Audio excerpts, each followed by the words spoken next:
Shri Shri Gaur Nitai ki. All glories assembled devotees, all glories assembled devotees, all glories assembled devotees, all glories Shri Shri Guru and Gauranga, all glories Prabhupada ki jai.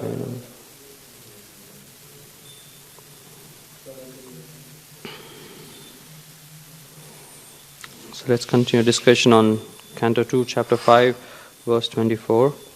Om Namo Bhagavate Vasudevaya. Om Namo Bhagavate Vasudevaya. Om Namo Bhagavate Vasudevaya. Narayanam Namaskritya Naram Chaiva Narottamam Devim Saraswatim Vyasam Tato Jayamudirayet Nashta Prayeshu Abhadreshu Nityam Bhagavata Sevaya Bhagavate Uttama Shloke Bhaktir Bhavati Naishtiki. So, text number 24. Sohankara idhi prokto Vikurvan samabhutrida Vaikarikas taijajascha Tamaschetayat bitha Dravya Shakti Kriya Shakti Jnana Shakti Riti Prabho Sohankara Idi Prokto Vikurvan Samabhutrida Vaikarikas Taijajascha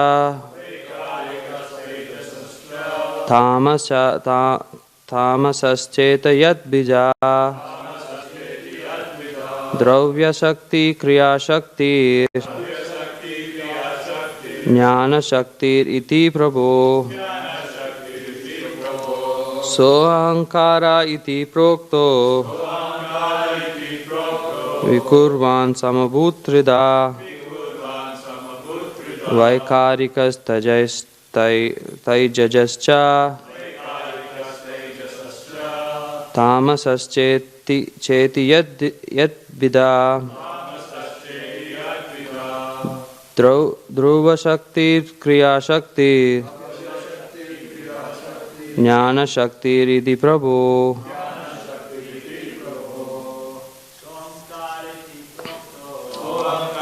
Iti Prokto Vikurvan samabhutrida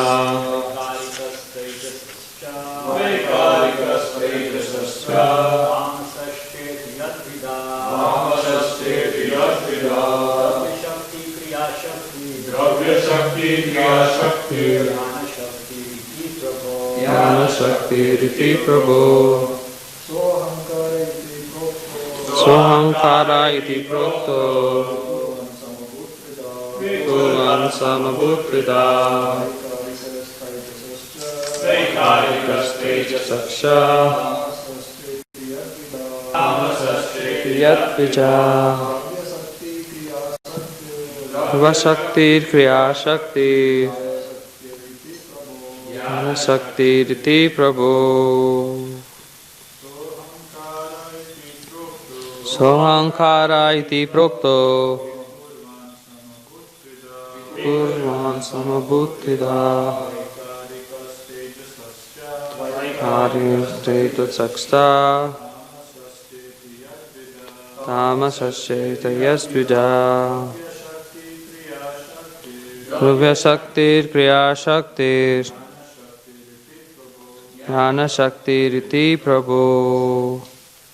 So word for word translation, Saha, the very same thing, Ahankara, ego, Iti, thus, Proktaha, said, Vikurvan, being transformed, Samabhut, being manifested, Trida, in three features. Vaikarikaha, in the mode of goodness, Taijasa, in the mode of passion, Cha, and Tamasaha, in the mode of ignorance, Cha, also, Iti, thus, Yat, what is, Bida, divided, Dhruvas Shaktihi, power that evolves matter, Kriya Shakti, initiation that creates, Jnana Shakti, intelligence that guides, Iti, thus, Prabhu, O Master. Translation and purport by His Divine Grace A.C. Bhaktivedanta Swami Srila Prabhupada Ki Jai. The self-centered materialistic ego, thus being transformed into three features, becomes known as the mode of goodness, passion and ignorance in three divisions, namely the power that evolves matter, knowledge of material creation and the intelligence that guides such material creation. Narada, you are quite competent to understand this. Purport. Materialistic ego or the sense of identification with matter is grossly self-centered, devoid of clear knowledge of the existence of God. And this self-centered egoism of the materialistic living entity is the cause for being conditioned by the other paraphernalia and continuing their bondage of material existence. In the Bhagavad Gita, this self-centered egoism very nicely explained in the 7th chapter, verses 24 through to 27. The self-centered impersonalist, without a clear conception of the personality of Godhead, conclude in his own way that the personality of Godhead takes a material shape from his original impersonal spiritual existence for a particular mission. And this misleading conception of the Supreme Lord by the self-centered impersonalist continues even though he is seen to be very interested in the Vedic literature such as the Brahma Sutras and other highly intellectual source of knowledge. This ignorance of the personal feature of the Lord is simply due to ignorance of the mixture of different modes. The impersonalist thus cannot conceive the Lord's eternal spiritual form of eternal knowledge, bliss and existence.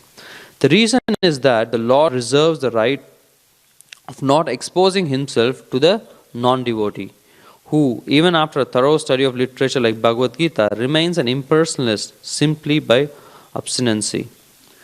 The abstinency is due to the action of Yogamaya, a personal energy of the Lord that acts like a ADD camp, I don't know what that means, by covering the vision of the obstinate impersonalist. Thus, a bewildered human being is described as Muda or grossly ignorant because he is unable to understand the transcendental form of the Lord as being unborn and unchangeable. If the Lord takes a form or material shape from his original impersonal feature, then it means he is born unchangeable from impersonal to personal, but he is not changeable, nor does he ever take a new birth like the conditioned soul. The conditioned soul may take a form birth after birth due to his conditional existence in matter, but the self-centered impersonalist, by their gross ignorance, accept the Lord as one of them because of self-centered egoism, even after so-called advancement of knowledge in the Vedanta. The Lord, being situated in the heart of every individual living entity, knows very well the tendency of such living conditioned souls in terms of past, present and future. But the bewildered conditioned soul hardly can know him in his eternal form. By the will of the Lord, therefore, the impersonalist, even after knowing the Brahman and Paramatma feature of the Lord, remains ignorant of his eternal personal feature as ever existent in Narayana, transcendental to all material creation. As the cause of such ignorance is constant engagement by the materialistic man in the matter of artificially increasing material demands. To realize the Supreme Personality of Godhead, one has to purify the materialistic senses by devotional service. The mode of goodness or the Brahminical culture recommended in the Vedic literature is helpful to such spiritual realization. And thus, the Jnana Shakti stage or the conditional soul is comparatively better than the other stages known as Dravya Shakti and Kriya Shakti. The whole material creation is manifested by a huge accumulation of materials, or in other words, raw materials for industrial purposes and the industrial enterprises. Kriya Shakti. Industrial enterprises are all due to gross ignorance of spiritual life. In order to rectify this great anomaly of material civilization based on the principle of Dravya Shakti and Kriya Shakti, one has to adopt the process of devotional service to the Lord by adopting the principles of Karma Yoga mentioned in Bhagavad Gita 9:27 as follows: Yat karosi yat agnasi yat jyosi dadasi yat tapasyasi kaunteya tat kuru swamat arpanam. O son of Kunti, all that you do, all that you eat, all that you offer and give away, as well as all austerities that you may perform, should be done as an offering unto me. Child. Let's chant the Mangalasharan together. Om Jnana Timirandasya Gananjana Shalakaya Takshurum Militam Ena Dasmai Shri Guruve Namaha Shri Chaitanya Manovishtam Stvapitam Yena Bhutale Swayam Rupa Kadamayam Dadanti Swapadantikam Vandeham Shri Guru Shri Yuta Padakamalam Shri Gurum Vaishnavamscha Shri Rupam Sagrajatam Sahana Raghunatam Vitam Tam Sajivam Sadvaitam Savatudam Parijana Charitam Krishna Chaitanya Devam Shri Radha Krishna Padan Sahana Lalita Shri Vishakan Vitamscha He Krishna Karuna Sindhu Dinabandhu Jagatpate Gopesha Gopika Kanta Radha Kanta Namostute Tapta Kanchana Gaurange Radhe Vrindavaneshwari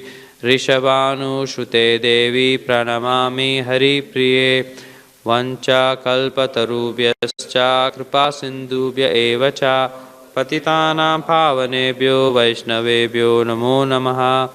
Jai Shri Krishna Chaitanya Prabhu Nityananda Dvaita Gadadhar Shiva Shadi Gaura Bhakta Vinda Hare Krishna Krishna Krishna Hare Hare Hare Rama Rama Rama Hare Hare. So I'll just read the translation. The self-centered the self-centered materialistic ego, thus being transformed into three features, becomes known as the mode of goodness, passion, and ignorance in three divisions, namely the power that evolved matter, the knowledge of material creations, and the intelligence that guides such materialistic activities. So Prabhupada actually mentions, we'll just read the verses of chapter 7, Bhagavad Gita, verses 24 to 27, because it says that it nicely explains the egoistic mentality. So chapter 7, 24. So it says, unintelligent, verse 24, unintelligent men who do not know me perfectly think that I, the Supreme Personality of Godhead Krishna, was impersonal before and now have assumed this personality. Due to their small knowledge, they do not know my higher nature, which is imperishable and supreme. And I am never manifest to the foolish and unintelligent. For them I am covered by my internal potency, and therefore they do not know that I am unborn and infallible. O Arjuna, as a Supreme Personality of Godhead, I know everything that has happened in the past, all that is happening in the present, and all things that are yet to come. I also know all living entities, but no one knows me. No one knows. That's 27. O scion of Bharata, O conqueror of the foe, all living entities are born into delusion, bewildered by dualities arisen from desire and hate. So, here we see that how when Lord Brahma is explaining, he also explains about the three modes of nature and also this deluding factor. So it's very important to know that when we are actually knowing about the spiritual world, we also need to know about the deluding factor, which actually can deviate us from the path of devotion. Because when anyone who actually wants to do anything, like let's say a person who wants to who's a racer, when he wants to go fast, it's not about always going fast. He needs to know when to slow down and when to take into consideration the different the road conditions and the weather conditions and everything. So you need to be able to manage. You can't expect to speed up thinking everything is going to be in the ideal situation that he wants to race. So in that way, any intelligent person would actually think about what is that drives me, how can I go fast, but when obstacles happen, how am I to face them? So that's a very important thing that we need to learn, both in spiritual life as well as in material life as well, how to slow down and how to balance things. Otherwise, if we keep going at the same speed, when something happens, we kind of bewildered, right? So Maya uses its very subtle ways to actually deviate us from the spiritual activity. Now, one of the things that materialistic people are not aware is that they think they are enjoying because of the materialistic egos thing, without or because of that they don't have clear knowledge, but whatever they do, they think they are actually enjoying. Now, when we see in the materialistic world, the one who is successful, the one who is endeavoring to be successful, and the one who is actually not successful, they all are suffering in one way or other, but they don't know that. They think that's a small amount of pleasure that they get is actually the happiness that they've actually achieved the happiness, but it's not. In materialistic terms, even if you reach the top of the position, then to maintain that position, you need to still keep working harder and harder than before you actually, the amount of work you put in to actually reach that position. And people who are not successful, they are frustrated. They're really frustrated. And people who are endeavoring, they have this, they are struggling, and then they look at the goal, and they also feel that, have that frustration, how much far away am I from these goals. Now, sometimes when they interview celebrities, right, they ask about how did you make it here, like how did you achieve such not only the skill, but then what was the attitude towards it? How did you how was your journey from a very low from a low end of the society, or just starting very late in your career, but you made random strides to actually achieve the celebrity? Could be in a movie, could be a movie actor, or could be a sports person, or could be a industrialist, or anyone. Now, when they kind of explain that, you might have it's people who are interviewing, they think, oh, it would actually be inspiration for the younger generation and the people who are actually, but it's the same. Like, nobody plans to actually be in that position when they started out, right? So everybody just starts out the way that they want to, and once somebody has reached that position, and when they say about, like, I never gave up. I never give up, right? So, and then I took steps in small. I looked at the small goals that I can reach. I never, put pressure on myself and everything. But it's not just them. Like, when you read that, you think, oh my God, he's thought through the process very nicely.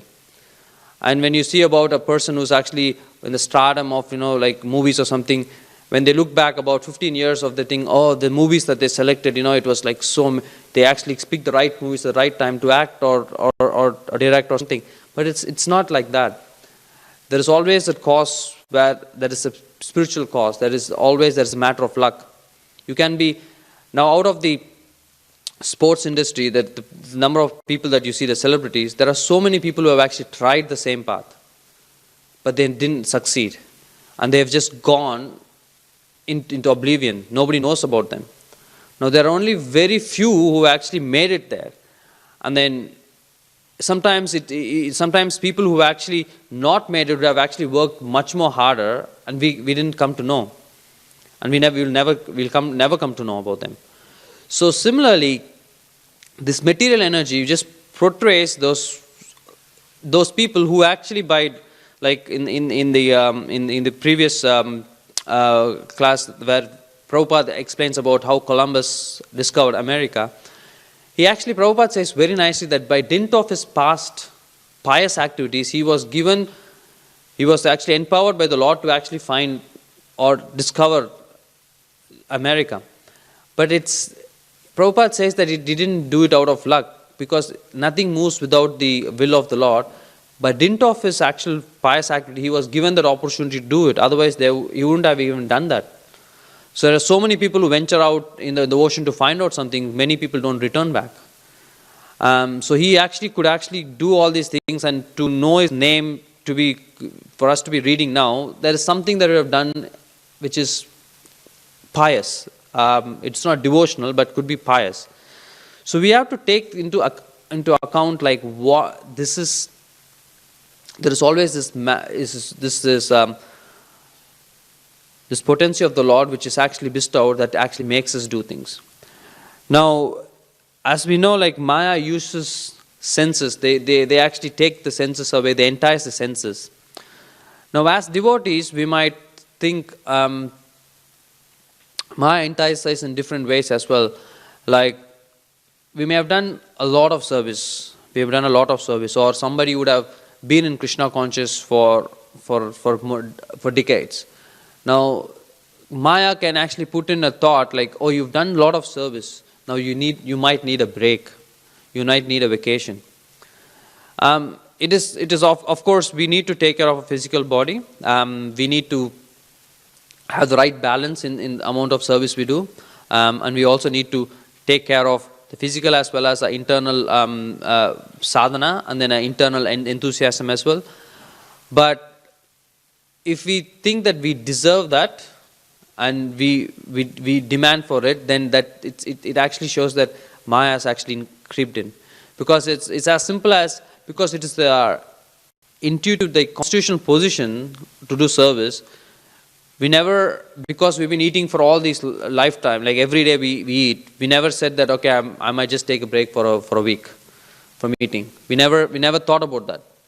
So in the same sense, like when we are actually kind of eating, which is maintaining our body, service to the Lordship and doing the spiritual sadhana is actually something which actually feeds us as well, feeds the soul as well. So if you take a break, it's not possible. It's not possible to sustain. And because we are in this position where we know the knowledge, because we understand the philosophy, Maya can't come to us and say like, you need to now stop doing this Krishna conscious activity. It is never going to say that to us, because we know that thought we're going to totally discard it. So Maya can only come to us and say, why don't you just take a break? You've done so much service. How come you've achieved so many things, and you helped so many people, and so many people praise you for the effort you've done. So why don't you take a break? Now, if that happens, the flip side of it is basically that it actually questions the intent with which we did it. So if we did it for someone else, then we might think like, oh, I do deserve a break, right? I do deserve a break because I've done so many things, achieved so many things, I've actually managed so many projects. But if you think that, oh, I didn't do it for anyone else, I did it for Sri Sri Radha Gopinath, or I did it for my own personal self-satisfaction, then you're like, what did I do? I didn't do anything. I've just done something which has sustained me. Like you never see in the material, like if we can easily, when you think about spiritual life as something different to our own existence, you might think it's I deserve this, or I have to have these privileges. But if you kind of integrate with our material life, it's very similar. We actually do everything in material life. For example, a mother to the child, right? The mother will never say that I need a break from taking care of my child, right? Of course, the mother might like to have some free time so that the child is being taken care of by someone, and then she can actually have some peace of mind. But having said that, the mother's thoughts never ever go away from the child. Now, even if when we leave the kids in the daycare or something like that, if we see that the kid is happy, even when we leave in the school, if we see the kid is enjoying or actually being happy, then you have the peace of mind. But if you leave the kid, I remember instantly when I left Dipti, first when I saw her crying, when I came out, the whole day I was just waiting to go and pick her up. So it's similar to the mother's love. The mother leaves the kid so that because the kid can actually have the freedom, doesn't want to be possessed, but then the mother's mind always keeps thinking about it. So in that way, we have to understand that even when you're working or when you're doing service directly or chanting, a devotee's intent is just, I'm actually doing for the Lord. And why am I doing for the Lord? Because that's the only way that I can actually satisfy myself. Then I can actually feed my soul. Now once that thought comes in, then everything becomes easy. If you think about that you're doing some service for someone or to actually please someone, then with the service there's a big burden that you carry. But if you do the service just out of this is what I want to do, I like doing it, then it becomes easier. Now that's why devotion service is called a volunteer service. You volunteer to actually do it. It can't be forced into it. You can't be forced into it. Because if you're forced, the attitude that you initially when devotees come into Krishna consciousness, when we're trying to train them, sometimes you might be put into services which you don't like, but then there is some push that needs to happen so that you actually experience the joy of doing it, right? But then over the period of time, if you've been a devotee, then if you like some service and if you voluntarily take it up and do everything, then it actually gives more pleasure. People would not come and ask you to do that. You actually volunteer by yourself. Oh, I like to do that. So when we open the temple, like there are so many devotees who wanted to volunteer, and they missed being in the temple. They missed being having darshan of Radha Gopinath. So that it all came voluntarily. So there's not like you need to preach to them to actually volunteer for helping out in the reopening of the temple. So this is a kind of love that devotees have towards Sri Sri Radha Gopinath. Now, the thing is, I was thinking about something that thought missed me. Anyway, I'll come back. So the difference in materialistic education is that it actually teaches the opposite. So when we think about spirituality, when we say that we are not this body, we are eternal souls, material education teaches that this mind is your best friend, and your second best friend is ego. So you can achieve everything that you need. You can achieve whatever you want. So it from the young age, they actually instill this thing about that, yes, you can do it, but then you are the master of your own life. if you work hard, then you can actually achieve that. And in that way, subconsciously, kids develop that quality, and then when they see that someone else is achieving and they are not able to achieve, then they think they are a failure. They think they are a failure, and then they think that they're not worth anything. So that's why they get frustrated in life. But in terms of other side, in devotion service, you start a new initiative, but if it works, it's good. If it doesn't work, you kind of understand that the Lord has different plans, and you think, what can I do next? And every time I think about that, there is no other best example than Srila Prabhupada, because he made so much endeavors, things that failed, and after coming over here, like, he had his typewriter stolen, and also his type notes of Bhagavad Gita got stolen. Now he is a pure devotee of the Lord. Why would Lord actually make that happen? Like, he's actually doing everything for the Lord, for preaching the mission. Why would he take the typewriter, make somebody steal the typewriter and the notes? If Prabhupada could have done that, I've done all these things for you, and you're still trying to test me. I'm not going to. It's your problem. I'm not going to preach Krishna conscious. But then the way Prabhupada approached that is like just actually I couldn't. It just shocked me. Like, he just said, okay, it's gone. Then what should you do? We should have to start. I have to start from again. Start from scratch. There's no doubt in his heart of anything that, and that is the faith that Srila Prabhupada had. He did not doubt the Lord's, am I getting the Lord's mercy? Is Lord trying to teach me something? Yes, if Lord tries to teach me something, yes, He will go and teach me, but then I just need to do my duty. So that clarity in thought is what it here clearly says. When the materialistic ego, like, devoid of clear understanding of the existence of Lord, they're grossly self-centered. Now that is where devotees, as we mature enough, we understand that this clarity of thought comes so much that we're not disturbed by other influences or situations that the material energy puts in. Now that is why this deluding energy is very, very important to know. Because if you don't understand the deluding energy of the material nature, then we might think every situation that comes in our life, we might think, oh, maybe there's something wrong with me, or there's something wrong with the devotees, or something wrong with the environment. And then we just start to question it. And in that way, we actually waste a lot of mental energy. And when you lose that mental energy, then the remaining energy, because energy can only be transformed from one state to another.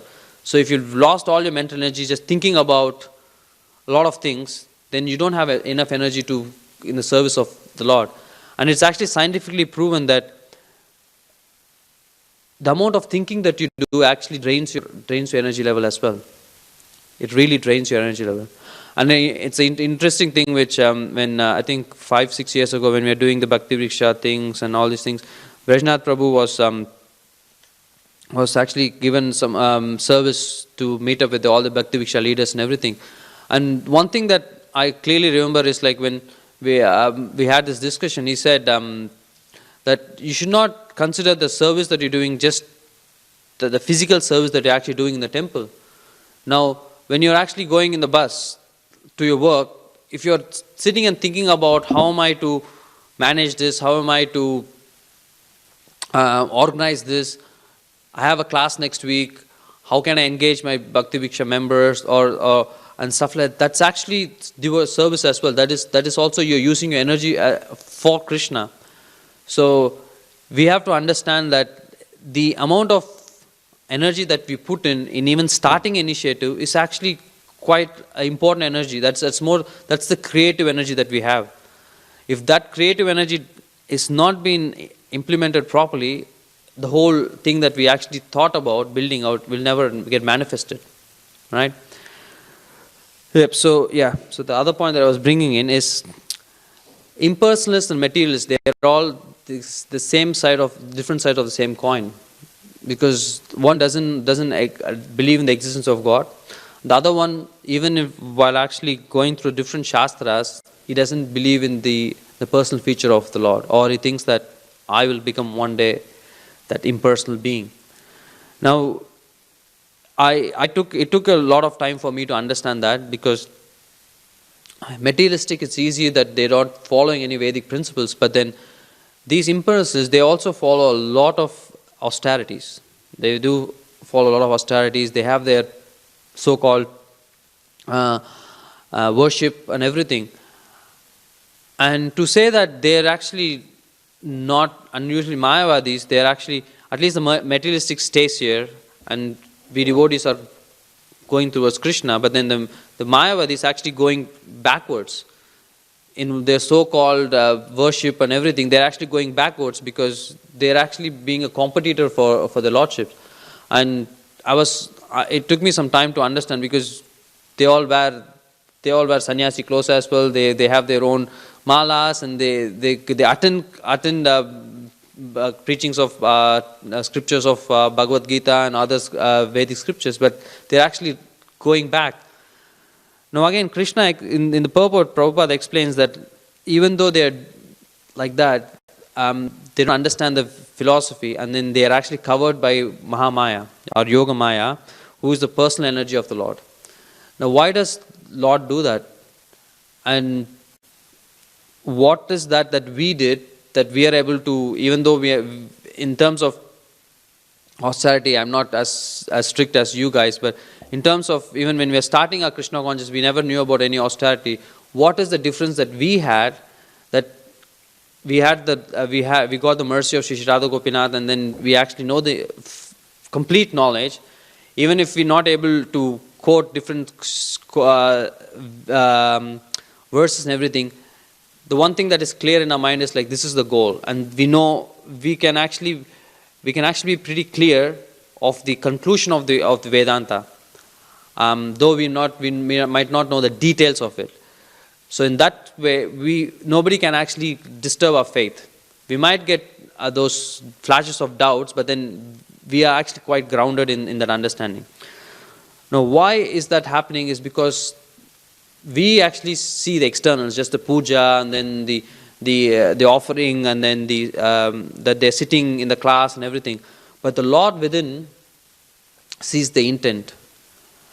And because the intent is not right, the Lord covers the Yoga Maya, the understanding.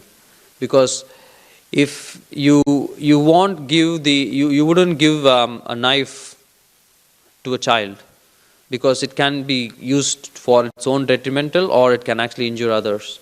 But the same knife which is in the hand of a doctor or a qualified chef or a cook can actually save a person, can prepare nice offerings which can be given to the Lord and to nourish our body. So the same thing, but then it can actually add in different ways. And the Lord, again, doesn't, even for devotees, the amount of knowledge that the Lord gives, what you call as realization, also depends on how much we are not in the mentality of exploiting that knowledge. If you want that knowledge to be used as exploiting other people, or using that knowledge as a way that you can show that you're superior to someone, then Lord wouldn't give that. Even with devotees, He would just restrict the knowledge. This is enough for you. You can just stay there, and then until you come to that stage where internally you are compassionate to other people, I would not reveal that knowledge. So that's very important. So in the same way, the devotees, when you take service as well, service is something that we always call as the dasyaras, right? We are das. So service is something, when you ask for service, the mood of approaching a service is, how can I help? That should be the only thing. When you come to service with this when you give this, when they have show the ads in for commercial, like financial things, they say like, oh, you can get this one and that one, you can get a low rate of interest and everything, and then have this star. They say conditions apply, right? So when you come to give service to the Lordship, you shouldn't come with that star conditions apply. I would only do the service if I'm given a certain condition, or like if I have I only at a certain time, and I can only do this service and that service. That mentality itself actually is not a good one to have, because service means that I'm ready to help what the Lord needs. I'm not here to do what would be pleasing to me. Now that is where the modes of the three modes of material nature comes: the goodness, passion, ignorance. Now from one perspective, that we see that goodness is good, right? But then we know the example that Prabhupada gives, that goodness, passion and ignorance, they're all like bondage. Now the person with mode of ignorance is actually tied up with the iron chain. The mode of passion is like tied up with a chain made of silver, and the mode of goodness person is actually tied up with the chain made of gold. So that's the only difference. But they're all bonded. So the real position is actually getting revealed, like getting relieved of all this chain, and then doing service without those restrictions. Now that's the thing which happens. Like ignorant, they actually not only ignorant. I'll just say, like all the three modes we do things which we like, but then things that we don't like, we don't worry about it. That is where mode of ignorance, the three modes act. So when you're doing any service, if there are some things that comes naturally to me, and it's the same thing, some things that comes naturally to every individual, because we are all different, and we're happy to do that. But then how much we actually kind of come out of the comfort zone to actually do some service which is pleasing to the Lordships, which is pleasing to Prabhupada, is what determines how much we are actually not stuck under the modes of material nature. And again, like it could be different things for different people. Like for somebody who's really shy, and I like this example of Radhanath Maharaj. It's amazing that he's written 2 books, and there is a lot of quotes from his classes, and then there is he gives classes to people from all walks of life, from the devotees to corporates to illiterates, and everywhere he goes. But then it's interesting pastime which touched my heart, where I think one time in the Mayapur, we have this leadership sangha. I don't know the Prabhu who actually approached him. He asked Maharaj if he could give a class on leadership, like spiritual leadership. And Maharaj said, he very humbly and he said, like he very innocently said, I can't give that class. I don't want to give that class. He said, why? Why don't you give that? I'm just too shy. I can't give that to this amazing, amazing, wonderful devotees who come from all parts of the world. I can't give that. I feel so shy, and I feel not qualified. And this Maharaj said, and this Prabhu said, but you it's not something that new you're giving. You give these classes in corporates every now and then. It's not a new thing that you have to talk. But he said, but still I'm shy. He said, like, I can give you all. So basically he transformed all the things that he knew to this Prabhu, and he actually gave the class. But he said, I don't want to give. And then when he asked him, like, so how do you give these classes and these talks to all these corporates and other people? He said, like, that is just my service to Prabhupada. And it's so amazing. Like it takes that he's internally and just to say my Guru Maharaj as well. Like because I've been with him, he is not a external. Like he's not a person who actually is an extrovert.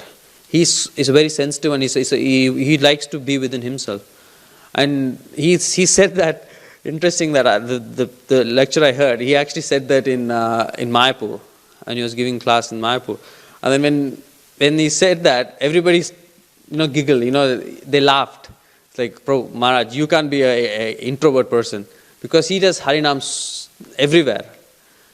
But he said, no, I'm an introvert. I'm not an extrovert. I like to keep within myself. And in my dealings, I know that he is not a person who likes to be with he likes to be on his own. He likes to be that. But then the Harinam that he does and the preaching that he does, it's a service to Srila Prabhupada. Now, in the same way, like book distribution and Harinam and all these things, it might put us in a bit of uncomfortable situation, but this is what shows that. That's why when Ghanshyam Prabhu used to tell us before, he said like there's only two services that can take you out of your comfort zone and actually crash your false ego. That's book distribution and Harinam. So they actually revealed, put you in open what's your current situation, what's your current consciousness, and then when you go there, and then it feels like your conscience has been like drained down by you actually look through your consciousness through a very powerful telescope. So then you will see like, oh my God, I need to work on it a lot. But if you don't expose yourself to that, and after some years, then that's when you start to think, oh, I might need a vacation, because I've done so many things, I've achieved so much in my devotion service, so I might need a vacation. Now I'll just try to end this class by a story about how devotees see other devotees' achievements. Like this is a pastime which happened in Ramayana, where Lord Ram, being very pleased with Hanuman's service, he says in front of Hanuman that, like when Lakshman is there, he says like, Hanuman, do you know how much I like you? I like you twice as much as I like Lakshman. When Ram says that, Hanuman just gives a very sarcastic smile. And Ram asks like, why are you giving that smile? Do you think what I said is not true? I'm just trying to flatter you? And he says like, no, my dear Lord, like whatever you say is correct, but then I'm not better than Lakshman. And then how do you say that? He said like, when someone wants to really appreciate another person, usually they say, you are more dearer to than my life, right? You are more dear than my life. But you didn't say that.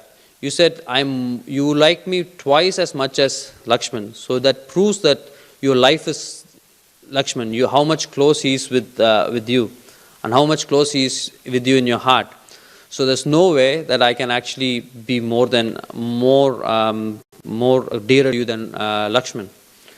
Then Hanuman, like Lord Ram, was pleased with that, very pleased with that. And then he says, okay. And then Hanuman goes to service. And then he turns to Lakshman and says, are you a bit disappointed that I actually put Hanuman in above you, like in this? And Lakshman said, no, I'm not. And it's like, why is that?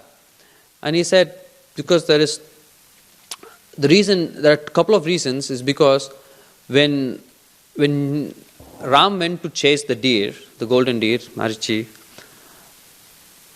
now Sita Devi, Mother Sita was telling Lakshman to go, and because when he heard the voice, that Ram's voice, that I'm in trouble, he asked Lakshman to go. And he said, I've been serving Mother Sita all these years, at least for the past almost more than at least 12 years when you're in the forest. I've been serving so much, but then at that point of time, Mother Sita doubted me or didn't have trust in me. She said, you have ulterior motives, so that's why you're not going and saving your brother, when I'm even insisting you to. But Hanuman went to see Mother Sita, and then when Hanuman revealed himself, Mother Sita gave his, I don't know exactly, the mukut, which basically was, because I think when Mother Sita says that, what can I give you as like to show that, like Hanuman, to prove Hanuman that he actually saw Mother Sita, Hanuman says, what about that mukut that is in your leg? Which is a mukut which only Ram could see. Nobody else can see. But Hanuman could visualize that. So she gave that mukut, and also I think she actually revealed some of the intimate pastimes that happened between her and Ram, so that Ram could actually be sure that it's not Ravan's some yogic power. He created someone like Sita to trick Hanuman. So in that way, he said like, she couldn't trust me after so many years of my service, but then that's the first time that Mother Sita is seeing Ram. Hanuman, she revealed some intimate pastimes between you and her, which even I don't know. And then he again says that when Hanuman actually carries you, he doesn't only carry, because he says like, I'm Sankarshan, right? I'm the Anantashesh. I carry you all through my life. But then when Hanuman carries you, he doesn't just carry you. In your heart, when he reveals his heart, it's you, Mother Sita, and also me. So he carries all three of us. So in that way, he's much more elevated than I am. And this you also see in the Brihad Bhagavatamrita, where the Gopakumar goes to different devotees. They actually praise or elevate, talk high about the other devotees and how they put themselves low. Now this is something which pleased Lord Ram. The cooperation and then the love that they had between these two. Now that is something that jealousy is something that we develop because of these three modes of nature. But when another devotee is performing well, another devotee is succeeding, another devotee is being recognized, if we actually feel happy for them, that is something which actually will please Radha Gopinath more than we actually getting recognized. So we always look for recognition or in terms of some sign. But then if we feel happy for that, it feels, how much a father would feel or a mother would feel when all these kids are actually working together and happy being together. Even if they are actually individually doing great things to their parents, like somebody is buying a car and somebody is buying a golden ring and somebody has bought a house for their parents, but then they're not talking with each other. It is not pleasing to the parent. But then if they are actually just combined it together, they just buy a card or together all three put their money together and buy a bouquet, it pleases the parents more. So that is something that as part of devotion, that's something we can offer to Shri Radha Gopinath, how we actually work together, because it's actually more pleasing to their Lord. Yeah, and that actually is a way of like how we can actually come overpass this modes of material nature. And in that way, our jealousy with Krishna as well as with Krishna devotees is actually eradicated. Okay, I'll finish the class here. Any questions or comments? No? Yes, bro. Thank you.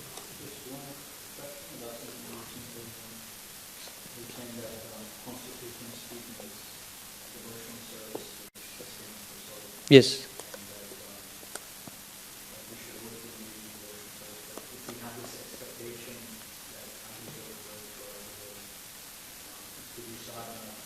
Yes.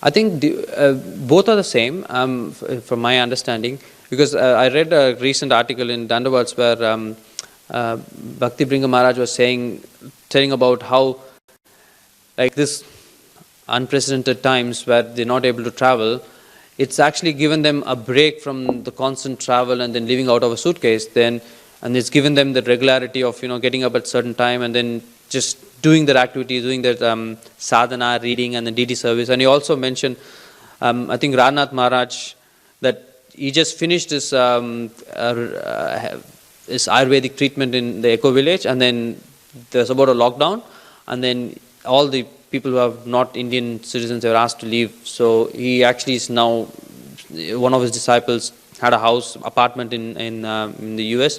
So he's just staying there all alone, just cooking for himself, and then and he said like he's enjoying his time. He's just getting the time to just go deep into his reading and his sadhana and everything without having to just keep on having things to do. So when I say break in the sense like consciously forgetting about Krishna and okay, I don't want to do any of this, I just want to take a break and then just have time for myself. But then spending time for not doing any service physically, but then just to spend time in more reading and improving your chanting and everything, that's actually called investment. That's not called wasting time. So when you invest that and then you come back with much more vigor and more power, that's fine. It's only people who don't use the time not in Krishna conscious, then Maya slowly tries. Prabhupada says you give I don't know exactly. You give a small space, and then the Maya can actually will take the whole. You give a line to Maya, you put the whole road or something. I don't know the exact word. So we just have to be careful that how much space we give Maya. Yeah. Thank you. Hare Krishna. Tantra Srimad Bhagavatam ki jai.